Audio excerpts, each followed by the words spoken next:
Nama saya Kirana Putri. Di sini saya akan menjelaskan sejarah peradaban Islam tentang dinasti Bani Abbasiyah. Dinasti Abbasiyah adalah kekhalifahan dan penguasa kedua setelah Bani Umayyah. Dinamakan Khalifah Abbasiyah karena para pendiri dan pengusaha dinasti adalah keturunan dari Al-Abbas, paman Rasulullah Shallallahu Alaihi Wasallam. Didirikan oleh Abdullah Al-Safah bin Muhammad Ali bin Abdullah bin Al-Abbas. Kekuasaan yang berlangsung dalam rentang waktu yang panjang dari tahun 132 Hijriah sampai 665 Hijriah atau 750 Masehi sampai 100 Masehi. Selama kekhalifahan ini berkuasa, mereka menerapkan pola kepemimpinan pemerintahan yang berbeda-beda dari setiap fasenya dengan menyesuaikan perubahan politik, sosial, dan budaya. Menjelang akhir dinasti Umayyah, terjadi bermacam-macam kekacauan yang antara lain satu, penindasan yang terus-menerus terhadap pengikut Ali dan Bani Hashim pada umumnya. Yang kedua, merendahkan kaum muslimin sehingga mereka tidak diberi kesempatan dalam pemerintahan. Yang ketiga, pelanggaran terhadap ajaran Islam dan hak asasi manusia dengan terang-terangan. Faktor-faktor yang mendorong berdirinya dinasti Abbasiyah dan disertai dengan situasi-situasi yang membuat dinasti sebelumnya menjadi lemah, yaitu timbulnya perselisihan politik antara Bani Umayyah dengan pengikut setia Ali bin Abi Thalib atau golongan Syiah. Yang kedua, munculnya kalangan Khawarij disebabkan rivalitas politik antara Muawiyah dengan Syiah dan kebijakan-kebijakan land reform yang tidak adil. Yang ketiga, terbentuknya politik penyelesaian khilafah dan konflik dengan cara damai. Yang keempat, adanya asas penafsiran bahwa dekrit politik harus berlandaskan pada Al-Quran dan oleh golongan Khawarij, orang Islam non-Arab. Yang kelima, adanya konsep hijrah di mana setiap orang harus ikut bergabung dengan kelompok Khawarij. Yang tidak ikut dianggapnya sebagai yang berada pada Dar al-Harb dan golongan yang Khawarij berada pada Dar al-Islam. Yang keenam, bertambah gigih pemberontakan yang dilakukan pengikut Syiah terhadap Bani Umayyah setelah terbunuhnya Husain bin Ali dalam pertempuran Karbala. Dan yang terakhir, timbulnya paham mawali, yaitu pemahaman masalah perbedaan antara orang Islam Arab dengan non-Arab.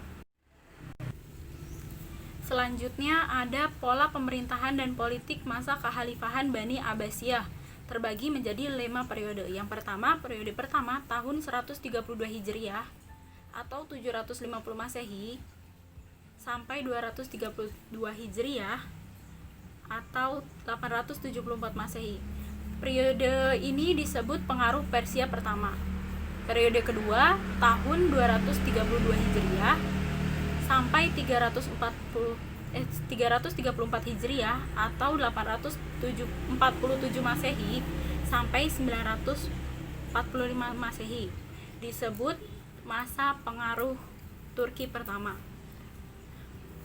Periode ketiga tahun 334 Hijriah sampai 447 Hijriah atau 945 Masehi sampai 1055 Masehi, masa kekuasaan dinasti Muawiyah dalam pemerintahan Khalifah Abbasiyah. Periode ini disebut juga masa pengaruh Persia kedua.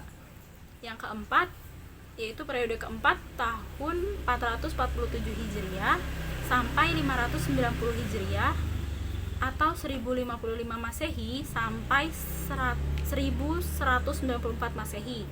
Masa kekuasaan dinasti Bani Seljuk dalam pemerintahan Khalifah Abbasiyah biasanya disebut juga dengan masa pengaruh Turki kedua. Yang kelima atau periode kelima tahun 590 Hijriah sampai 656 Hijriah atau 1194 Masehi sampai 1258 Masehi. Masa khalifah bebas dari pengaruh dinasti lain terhadap kekuasaannya, hanya efektif di sekitar kota Baghdad. Selanjutnya, ada 10 khalifah yang menorehkan sejarah gemilang di dalam kepemimpinan dinasti Bani Abbasiyah. Ini. Yang pertama, As-Saffah tahun 750 Masehi. Yang kedua, Al-Mansur tahun 754 Masehi. Yang ketiga, Al-Mahdi tahun 755 Masehi. Yang keempat, Al-Hadi tahun 785 Masehi. Yang kelima, Al-Rashid tahun 786 Masehi. Keenam, ada Al-Amin tahun 809 Masehi. Yang ketujuh, Al-Ma'mun tahun 813 Masehi. Yang kedelapan, Al-Mutasim tahun 833 Masehi. Yang kesembilan, ada Al-Watsi tahun 842 Masehi. Dan yang terakhir, Al-Mutawakkil tahun 847 Masehi.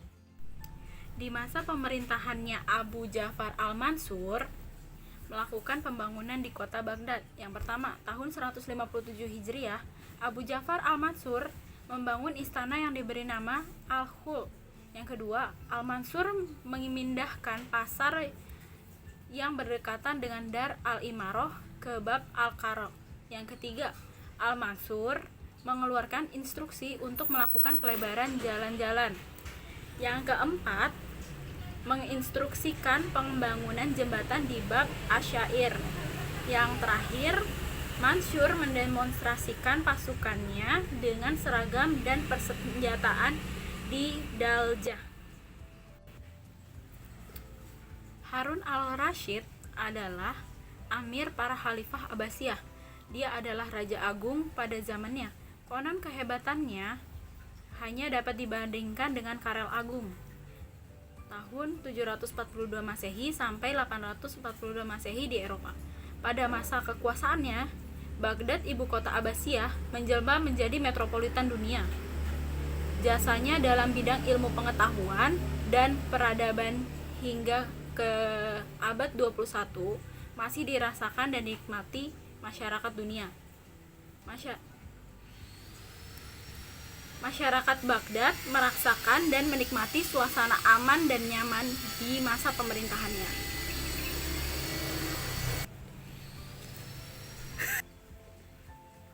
Dalam menjalankan roda pemerintahan, Harun al-Rashid tak mengenal kompromi dengan korupsi yang merugikan rakyat.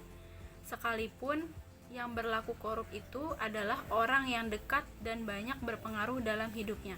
Tanpa ragu-ragu, Harun al-Rashid memecat dan memenjarakan Yahya bin Khalid yang diangkatnya sebagai Perdana Menteri atau Wazir. Berbagai pemberontakan pun tercatat sempat terjadi di era kepemimpinannya. Pemberontakan yang sempat terjadi di masa kekuasaannya antara lain pemberontakan Al-Khawarij yang dipimpin Walid bin Tahrif tahun 749 Masehi. Pemberontakan Musa al-Kazam tahun 799 Masehi serta pemberontakan Yahya bin Abdullah bin Abi Thalib tahun 792 Masehi.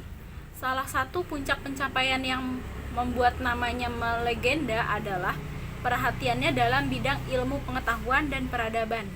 Di masa kepemimpinannya terjadi penerjemahan karya-karya dari berbagai bahasa.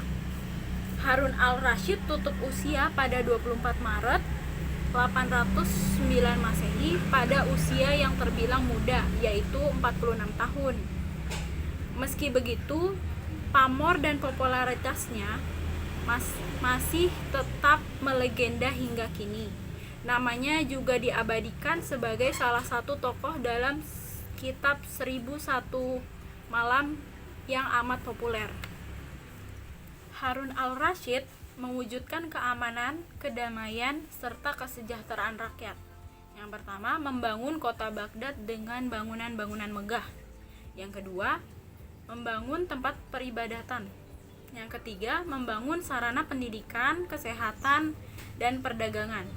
Yang keempat, mendirikan Baitul Hikmah sebagai lembaga penerjemah yang berfungsi sebagai perguruan tinggi, perpustakaan, dan penelitian. Yang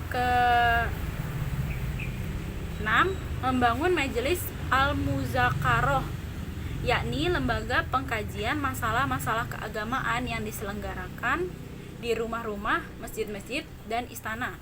Pada masa kepemimpinannya, perhatian tertuju pada kesejahteraan rakyat serta kesuksesan mendorong pembangunan ilmu pengetahuan, teknologi, ekonomi, perdagangan, politik, wilayah kekuasaan, serta peradaban Islam, membuat dinasti Abbasiyah menjadi salah satu negara adikuasa di dunia di abad ke-8 Masehi.